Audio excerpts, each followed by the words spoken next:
Leaked documents seem to suggest that they were doing experiments at that Wuhan lab of the very nature that they said they absolutely were not doing, because, you know, if they were doing those kind of experiments, well, it could lead to the outbreak of a pandemic. Let's have a look at these leaked documents. Let's think about why this information continues to be repressed and is continually revealed, and what else it indicates, the sense of frustration it creates, the idea that we're being lied to on a huge scale, and how difficult it is to have trust, ease, conviviality and a collegiate atmosphere with people with different opinions when there's so much lying and this issue gets continually politicised.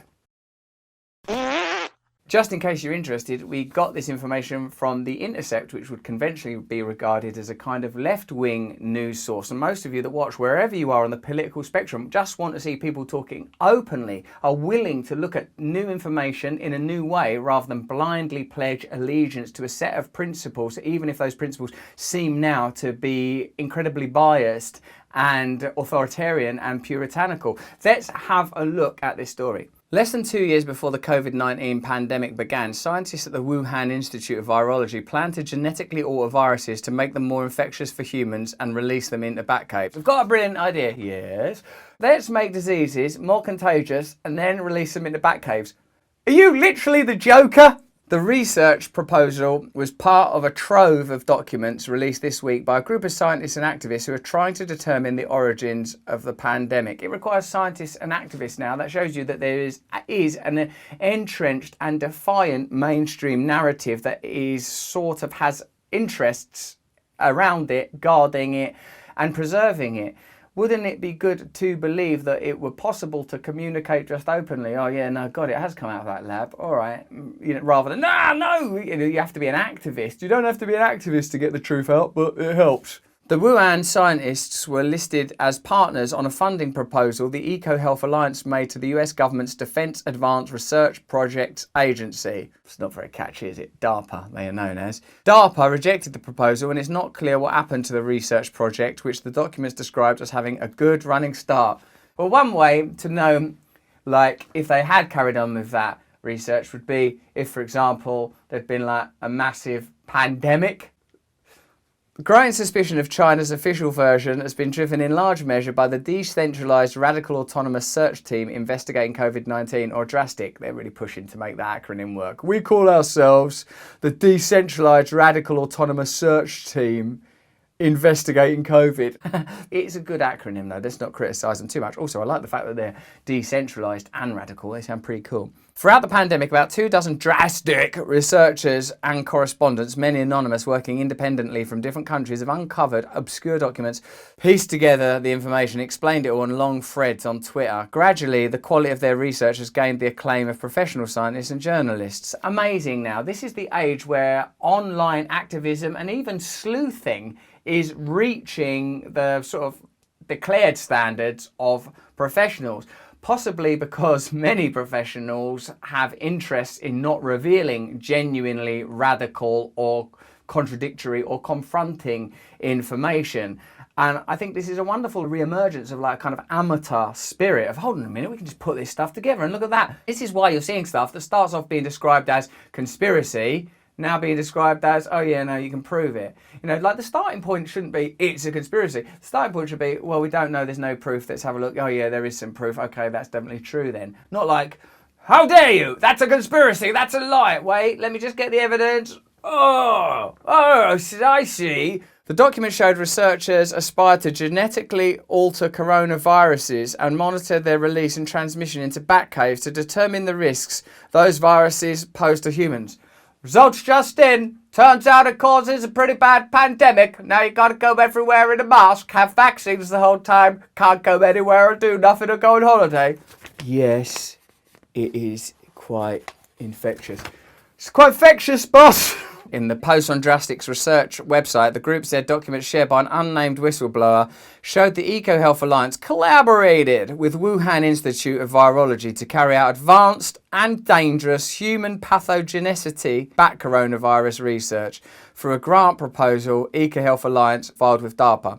DARPA is a research agency within the US Department of Defense which aims to preserve military readiness by protecting against the infectious diseases threat through its PREEMPT program. This is worrying, isn't it? So it's like it's set up Right, you know what those bloody enemies of ours might be thinking of doing? What? They might be thinking of developing viruses and like releasing them. So, well, that's why we hate these guys, isn't it? Because of that. Oh, yeah, but also why don't we do it as well? Okay, but don't like ever try and make no money out of it or nothing like. Why would we? Well, there's no history of things that are developed by the military or by government programs ever entering into the commodified space or becoming commercial projects. So yeah, it's weird that I even worried about it. Yeah, no, we'll just develop these things. We'll into the old bat cave and see if Batman develops a cough. In its funding request, EcoHealth Alliance, check this out, right? They're called the EcoHealth Alliance. Hi, we're the EcoHealth Alliance. Oh, it's lovely to meet you. You'll be good for the environment and health, and how lovely that you've formed this alliance as well, so you're friendly as heck. What's your proposal? Well, what we propose is injecting deadly chimeric bat coronaviruses collected by the Wuhan Institute of Virology into humanised and batified mice. Get out!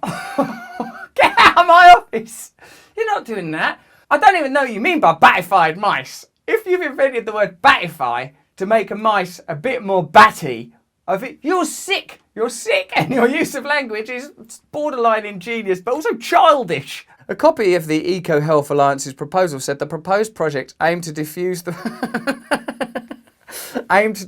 potential for spillover. Good, this is an important bit, this, because what if it does spill over? Spillover of novel bat origin high zoonotic risks SARS-related coronaviruses in Asia. The proposal's executive summary said researchers would intensively sample bats in field locations where scientists identified high spillover risk for coronaviruses. EcoHealth Alliance wrote in the document that it requested $14 million from DARPA to conduct its research, which was estimated to take 3.5 years. The proposal was dated March 2018, less than 2 years before COVID-19 began spreading around the world. What a coincidence. What a coincidence that they make this proposal in March 2018, a couple of years later. Oh my God. That's actually happened. How weird. How weird that the very thing we was doing all this research in has actually happened. Where did it begin? Well, another coincidence on this whole big stack of coincidences. You know, like you're called a conspiracy theorist if you start like making connections between some of this information. But the idea that there would not be a connection between the Wuhan lab of virology experiment in high zoonotic risk SARS-related coronaviruses, the idea that there's not a connection there, you'd have to sort of split your mind in two. The world now knows that the Wuhan Institute of Virology had an extensive collection of coronaviruses gathered over many years of foraging in the bat caves, and many of them, including the closest known relative to the pandemic virus SARS-CoV-2, came from a mine shaft where 3 men died from a suspected SARS-like disease in 2012. It knows that the Institute was actively working with these viruses using inadequate safety protocols. Yeah, we've got protocols. Are they adequate? Not really. Just try and wash your hands and that. Sing happy birthday. Why are you singing that? Do you sing happy birthday twice? Just do it once, really, generally speaking. Protocols in ways that could have triggered the pandemic, and that the lab and Chinese authorities have gone to great lengths to conceal these activities. When people go to great lengths to conceal something, it normally means that there is something, doesn't it? You don't go to great lengths to conceal nothing. What are you trying to hide? I wasn't trying nothing. Have a look. It's also clear that the first cases appeared weeks before the outbreak at the Huanan wet market, which was once thought to be ground zero. Once provided a comfortable, xenophobically tinged wet market. None of that is conclusive proof that a lab leak caused the virus. Yeah, there is no conclusive proof. We're just reading this report. In one document, a DARPA official wrote he was not recommending funding for the project. I'm not actually... This seems like dangerous. Like, why would you make something much, much worse, then release it into a bat cave and like where it's likely that there'd be a spillover? I mean, what could we gain? I don't know, load of money? While DARPA said the project had a good running start, it noted several weaknesses. Yeah, it looks like it. Within the proposal, including DARPA's concern that vaccine approaches may lack sufficient epitope coverage to effectively protect against the diverse and evolving quasi-species of the many coronaviruses found in the bat caves, which sort of makes the whole situation a little more ironic that when they were applying to fund research that it's possible led to this outbreak, at least has connections to the geographical location and sounds in part very much like the kind of conditions that have subsequently occurred, that one of the things they pointed out is it would be very hard to vaccinate against, it would cause a lot of problems, that it would be dangerous.